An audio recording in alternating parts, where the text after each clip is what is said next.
Hello കൂട്ടുകാരെ, എല്ലാവർക്കും the choose വേൾഡിൻ്റെ പുതിയൊരു വീഡിയോയിലേക്ക് സ്വാഗതം. എല്ലാവരും സുഖമായിട്ടിരിക്കുന്നു എന്ന് വിശ്വസിക്കുന്നു. ഞങ്ങളിവിടെ സുഖമായിട്ടിരിക്കുകയാണ്.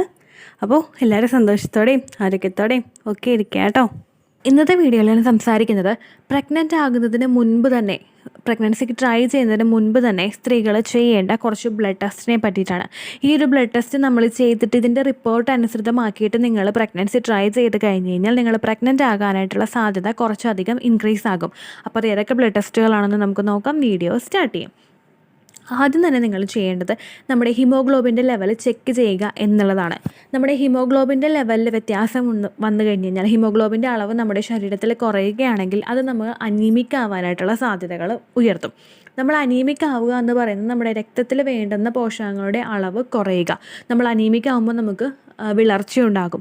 ഇത്തരത്തിലുള്ള വിളർച്ച നമ്മളിൽ ഉണ്ടാകുന്നത് നമുക്ക് വേണ്ടുന്ന പോഷകങ്ങൾ നമുക്ക് കിട്ടുന്നില്ല. അതുകൊണ്ടാണ് നമുക്ക് ഇത്തരത്തിലുള്ള വിളർച്ചകൾ ഉണ്ടാകുന്നത്.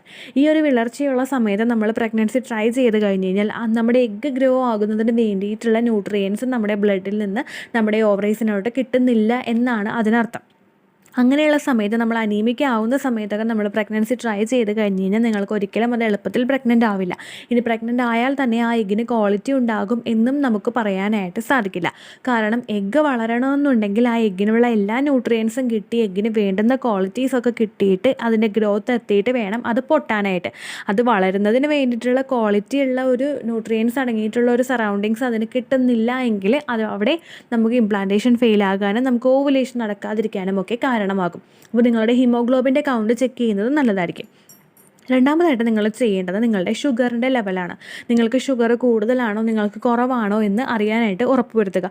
ഷുഗർ കൂടിയിട്ടുള്ള ആളുകൾ പ്രഗ്നൻസി ട്രൈ ചെയ്യുന്നത് എപ്പോഴും അവരുടെ ഷുഗർ ലെവൽ ഒന്ന് കുറച്ചതിന് ശേഷം മാത്രമായിരിക്കണം. കാരണം ഷുഗറിൻ്റെ ലെവൽ കൂടിയിട്ട് നമ്മൾ പ്രഗ്നൻസി ടെസ്റ്റ് ചെയ്ത് കഴിഞ്ഞ് കഴിഞ്ഞാൽ ഓൾറെഡി ഷുഗർ ഉള്ളവർക്ക് നമ്മൾ പ്രഗ്നൻ്റ് ആകുന്ന ഒരു സമയത്തും ഷുഗർ ഉള്ളവർക്കാണെങ്കിലും ഷുഗർ ഇല്ലാത്തവർക്കാണെങ്കിലും ജസ്റ്റേഷണൽ ഡയബറ്റീസ് ഉണ്ടാകാനായിട്ടുള്ള സാധ്യതയുണ്ട്. നമ്മൾ പ്രഗ്നൻ്റ് ആകുന്ന സമയത്ത് ഉണ്ടാകുന്ന ഡയബറ്റീസാണ് ജസ്റ്റേഷണൽ ഡയബറ്റീസ്. ചിലവർക്ക് ഡെലിവറിയോട് കൂടി ഈ ഡയബറ്റീസ് അങ്ങോട്ട് പോകാറാണ് പതിവ്. പക്ഷേ ചിലവർക്കൊക്കെ ഓൾറെഡി ഷുഗർ ഉള്ളവർക്ക് പ്രഗ്നൻസിയുടെ സമയത്ത് ജസ്റ്റേഷണൽ ഡയബറ്റീസും കൂടി വന്നു കഴിഞ്ഞ് കഴിഞ്ഞാൽ കുഞ്ഞിന് കോംപ്ലിക്കേഷൻസ് ഉണ്ടാകുന്നതിനും ഇൻ കേസ് മിസ്കാരേജ് ഉണ്ടാകുന്നതിനും പ്രീ ടേം ലേബർ ഉണ്ടാകുന്നതിനും ഇത് കാരണമാകുന്നു. അപ്പോൾ നിങ്ങളുടെ ഷുഗർ ലെവൽ കൂടുതലാണോ കുറവാണോ എന്ന് ബ്ലഡ് ടെസ്റ്റ് ചെയ്തിട്ട് നിങ്ങളത് ഉറപ്പുവരുത്തുക കേട്ടോ. അടുത്തതായിട്ട് ശ്രദ്ധിക്കേണ്ടത് തൈറോയ്ഡാണ്. നമുക്ക് തൈറോയിഡിൻ്റെ വാല്യൂ എപ്പോഴും നോർമലായിട്ട് നിൽക്കണം. നമുക്ക് തൈറോയിഡിൻ്റെ വാല്യൂ കൂടിയാലും തൈറോയിഡിൻ്റെ വാല്യൂ കുറഞ്ഞു കഴിഞ്ഞാലും, അതായത് ഹൈപ്പോ തൈറോയിഡിസവും ഹൈപ്പർ തൈറോയിഡിസവും നമുക്ക് ഉണ്ടെങ്കിൽ ഇത് രണ്ടും പ്രഗ്നൻ്റ് ആകാനായിട്ടുള്ള ബുദ്ധിമുട്ടുകൾ നമുക്ക് ഉണ്ടാകും. പ്രഗ്നൻസിയിൽ മാത്രം ചെയ്തിട്ട് വിറ്റമിൻ ഡിയുടെ അളവ് കുറവാണെങ്കിലോ അല്ലെങ്കിൽ നമ്മളിപ്പോൾ ഒരു ഡോക്ടറെ പോയി കണ്ടിട്ട് ആഴ്ചയിൽ ഒരിക്കൽ വിറ്റമിൻ ഡിയുടെ മെഡിസിൻ നമ്മൾ എടുക്കുന്നതിലോ പ്രശ്നമില്ല. വിറ്റമിൻ ഡിയുടെ ബ്ലഡ് ടെസ്റ്റ് കുറച്ച് എക്സ്പെൻസീവ് ആണ് എന്നാണ് കേൾക്കാറുള്ളത്. അങ്ങനെയാണെങ്കിൽ നിങ്ങളൊരു ഡോക്ടറെ പോയി കണ്ടിട്ട് പ്രഗ്നൻസി ട്രൈ ചെയ്യുന്നുണ്ട് എന്ന് പറഞ്ഞു കഴിഞ്ഞാൽ നമുക്ക് എല്ലാവർക്കും ബേസിക്കലി വിറ്റമിൻ ഡിയുടെ ഡെഫിഷ്യൻസി ഉണ്ട് എന്നുള്ളൊരു കൺസിഡറേഷൻ അവിടെ വെച്ചിട്ട് നമുക്ക് ഡോക്ടർ മെഡിസിൻ എഴുതി തരും. എനിക്ക് കാലിൻ്റെ ഒരു ബുദ്ധിമുട്ടുണ്ടായിരുന്നു, അതായത് പ്ലാന്റാർ ഫേഷ്യാറ്റിസ് എന്നൊരു ബുദ്ധിമുട്ട് എനിക്ക് കാലിനുണ്ട്, 2 കാലിലും ഉണ്ട്, ഉപ്പൂറ്റ് വേദന. തുടരെ നമ്മൾ നിന്ന് കഴിയുമ്പോഴോ അല്ലെങ്കിൽ ഉറക്കത്തിൽ നിന്നൊന്ന് എണീറ്റ് കഴിയുമ്പോഴോ നമുക്ക് കാലിന് ബുദ്ധിമുട്ടുണ്ടാവുകയാണ് ചെയ്യാറ്.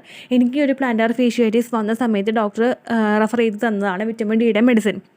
എനിക്ക് ഡയറക്റ്റായിട്ട് ഡോക്ടർ ബ്ലഡ് ടെസ്റ്റ് എടുത്തില്ല. കാരണം ആ സമയത്ത് പറഞ്ഞത് വിറ്റമിൻ ഡിയുടെ ബ്ലഡ് ടെസ്റ്റ് കുറച്ച് എക്സ്പെൻസീവ് ആയിരിക്കും. അപ്പോൾ എന്തായാലും എല്ലാ സ്ത്രീകൾക്കും വിറ്റമിൻ ഡിയുടെ ഡെഫിഷ്യൻസി ഉണ്ടാകാനായിട്ട് സാധ്യതയുണ്ട്. സ്ത്രീകൾക്ക് മാത്രമല്ല പുരുഷന്മാർക്കും കേട്ടോ വിറ്റമിൻ ഡിയുടെ ഡെഫിഷ്യൻസി ഉണ്ടാകാനായിട്ടുള്ള സാധ്യതയുണ്ട്. കാരണം ആരും തന്നെ സൺലൈറ്റ് മാക്സിമം ഒന്ന് എക്സ്പോഷർ എടുക്കാറില്ല. നമ്മളങ്ങനെ സൂര്യവെളിച്ചമൊന്നും അധികം അങ്ങനെ തട്ടാറില്ല. പിന്നെ വിറ്റമിൻ ഡിയുടെ ഫുഡ് ഐറ്റംസ് ഒന്നും പലരും കഴിക്കാറില്ല. അപ്പോൾ അതുകൊണ്ട് തന്നെ നമുക്കത് ഉണ്ട് എന്ന് കൺസിഡർ ചെയ്തിട്ട് ആഴ്ചയിൽ 1 എന്ന രീതിക്കാണ് ഈ ഒരു മെഡിസിൻ തരാറ്. ഒരു ജെല്ലി ടൈപ്പുള്ള മെഡിസിനാണ് നമുക്ക് തരാറ്. ആഴ്ചയിൽ 1 ദിവസം മാത്രം ഇത് കഴിച്ചാൽ മതിയാകും. അപ്പോൾ ഇത്തരത്തിലുള്ള ബ്ലഡ് ടെസ്റ്റുകൾ നിങ്ങൾ എടുത്തു കഴിഞ്ഞ് കഴിഞ്ഞാൽ നിങ്ങൾക്ക് എന്തെങ്കിലും ന്യൂട്രീഷണൽ ഡെഫിഷ്യൻസീസ് ഉണ്ടോ എന്ന് മനസ്സിലാക്കാനായിട്ട് സാധിക്കും. ഇത് ചെയ്തിട്ട് നമ്മൾ വിറ്റമിൻ മെഡിസിനും കൂടി എടുത്തിട്ട് ഇത്തരത്തിലുള്ള ബുദ്ധിമുട്ടുകൾ ഉണ്ടെങ്കിൽ അതൊന്ന് ക്യൂർ ചെയ്തതിന് ശേഷം നിങ്ങൾ പ്രഗ്നൻസി ട്രൈ ചെയ്ത് കഴിഞ്ഞ് കഴിഞ്ഞാൽ എളുപ്പം നിങ്ങൾക്ക് പ്രഗ്നൻ്റ് ആകാനായിട്ട് സാധിക്കും കേട്ടോ. അപ്പോൾ ഇത്രയേ ഉള്ളൂ വീഡിയോ. യൂസ്ഫുൾ ആയി കാണുമെന്ന് വിശ്വസിക്കുന്നു. യൂസ്ഫുൾ ആയിട്ടുണ്ടെങ്കിൽ മാത്രം ലൈക്ക് ചെയ്യുക, ഫ്രണ്ട്സിനൊക്കെ ഷെയർ ചെയ്ത് കൊടുക്കുക കേട്ടോ. അപ്പോൾ അടുത്തൊരു വീഡിയോ ആയിട്ട് നമുക്ക് വീണ്ടും കാണാം. ബൈ.